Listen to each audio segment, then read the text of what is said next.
Rofecha. Special month for Refuah Shlema, and Be'ezrat Hashem we should have all Besorot Tovot, especially coming from the land of Israel. Amen. You know, we saw in this parasha something very interesting. Aaron HaKohen, Moshe Rabbeinu has to give him a push. The Torah says, "Kerav el hamizbeach, va'aseh et chatatecha v'et olatecha." Moshe Rabbeinu has to give a push to Aaron HaKohen. And the question is, why does he need a push? What's the point of Kerav el hamizbeach? Yani get closer to the mizbeach. Which push does he need? So I want to share with you a very powerful idea.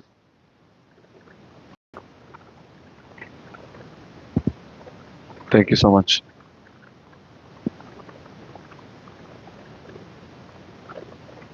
But before the powerful idea, you know,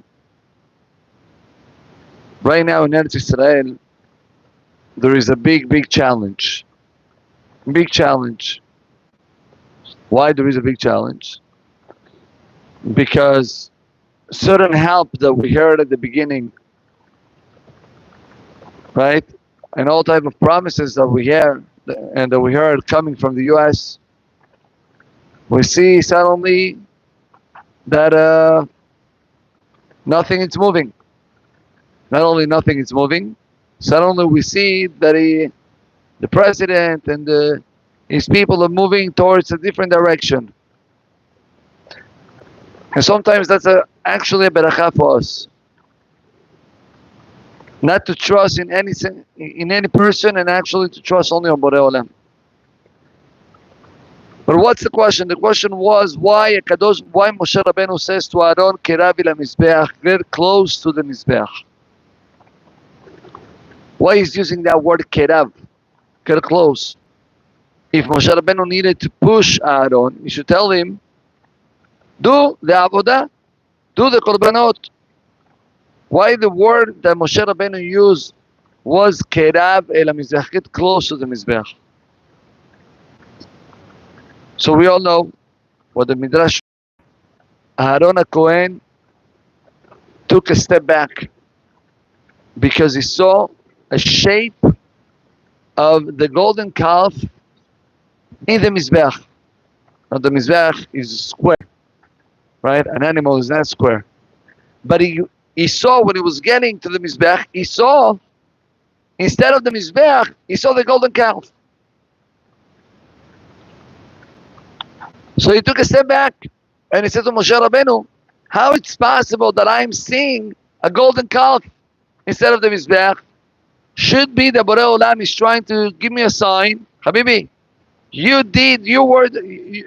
are actually the person who caused the golden calf to happen. You should not come to the mizbeach to do the sacrifice. So Moshe Rabbeinu pushed Aaron HaKohen and he told him, "Kerav el hamizbeach." Don't worry, get close to the mizbeach. That's purely the Yetzer Hara. But we ask, why the word kerav? Why the word get close? So I heard a fantastic perush that says like this: Kerav el hamizbeach, the Yetzer Hara, his main strength is the imagination that he puts in the head of a person. He makes a person see things that are huge, that are greater than him, and that's the cause of avoiding the person to do the mitzvah or chas v'shalom to fall in the avera. Says Moshe Rabbeinu, you know what's the remedy for that Yetzer Hara? Get close. Once you get close, you will see that all these image that you saw before, it's fake. Like the famous Gemara, also in Masechet Avodah Zarah, also in Masechet Berachot, the Gemara writes that HaKadosh Baruch Hu is going to take the Satan, the Yetzer Hara, the Menachem with the same guy, and he will shecht him, he will do shechidah to him. Right? And the Gemara writes, Halalu bochim ve'halalu bochim. The tzaddikim will cry and the Rashayim will cry. The tzaddikim will see the Yetzer Hara as a mountain, huge mountain, impossible to climb. And the Rashaim will see the Yetzer Hara kechut Sara. So in the past we explained what's the difference and what is the real Yetzer Hara. But I want to tell you, according to this Perush, goes great. The Yetzer Hara is professional in making himself appear as huge, as humongous, impossible to defeat him. The majority of the people, they give up very soon. Before they start their way to try to attack the Yetzer Hara and to defeat him, they already give up. The tzaddikim, they didn't give up. They gave the steps. Once they gave the steps, they realized, right, that it was not so big. The Rashaim, they didn't give the chance. That's why the Rashaim are bochim. Why they're crying? Because they see, if we're giving a couple of more steps, we'll realize that it's only kechut Sara. You see, the Yetzer Hara is a professional, like we just said, and not only the averot, to avoid from us to do mitzvot, sometimes it comes to you and it tells you, listen, don't do it. You're not going to be able to make it, every day to come early, 10 minutes before shacharit, stop it already. You're not going to be able to make it. But sometimes it does the same thing regarding the Avirah itself. It presents in front of you the Avirah. It tells you, let's do this. And he's giving you a huge image how much pleasure and benefit you're going to get if you do the Avirah. And what happened? A person can get convinced and he does the Avirah, and then he realizes the pleasure was not so big. The opposite, I feel terrible. That's the strength of the Yetzer Hara, to give you the huge image and then to cause you, Chas Shalom, to fall in his hands. Just want to tell you that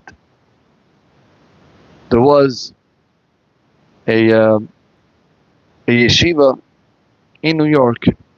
The Rabbi of that yeshiva was talking to his students, little kids, he told them about a story from Rabbi Aharon Leib Shteiman, Zecher Tzadik Livracha.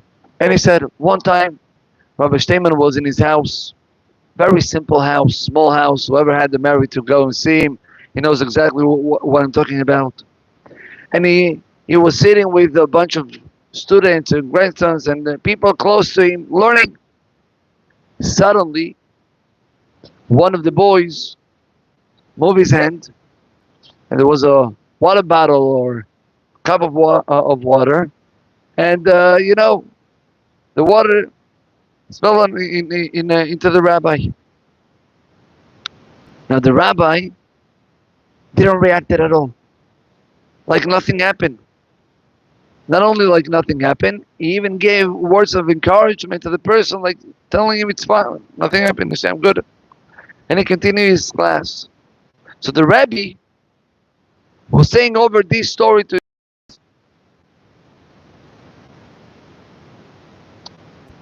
one of the students, pick up his hand. Now that student was not one of the top boys in the yeshiva, was actually one of the medium minus. He picked up his hand and he says, but Rabbi, you telling me that Rav Shteiman did that? But I saw you doing that already 3 times this past year. And he told him one time with the coffee, you remember with the kid? Same story. The other time you were watching us playing football, and then one of the boys, by mistake, he knocked you down. And you reacted the same way. And like that, he gave him another example. My dear friends, the Rebbe, when he went to the Hadar Morim, that we call it, it's like the room of all the, the teachers. He said over to the Rosh Yeshiva, he said, you know what's the lesson that I got? I got a huge lesson. For me, this boy in my eyes was one of the lowest boys in the class. For me, inside myself, many times I thought maybe this boy has no chance to become great. And this boy showed me how much he's looking forward to become better. You see, that's exactly the way of the Yetzer Hara. The Yetzer Hara gives you the image outside, the external image. And it gives you that image regarding everything, not only your own mitzvot and your own averot, but also regarding how to look at others. It tells you, you see this guy, he's a troublemaker probably, and or he's having too much gava. Look at his nose; he's always up. You have no clue. We have no idea. The way of defeating the Yetzer Hara is kerav el hamizbeach. Get close. Get close to the mitzvah that you want to do and the Yetzer Hara is trying to avoid. Get close to that person that you think for sure is out of my picture. Once you decide to make those steps, you will be surprised. You'll be surprised that image was only fake. Was an illusion. And the reality is completely different. Baruch Adonai Le'olam. Amen ve'amen. Rabbi Yochanan ben Levisha omer, Tzar Kadosh Baruch Hu lezakot et Yisrael. לפיכך כתבה להם תורה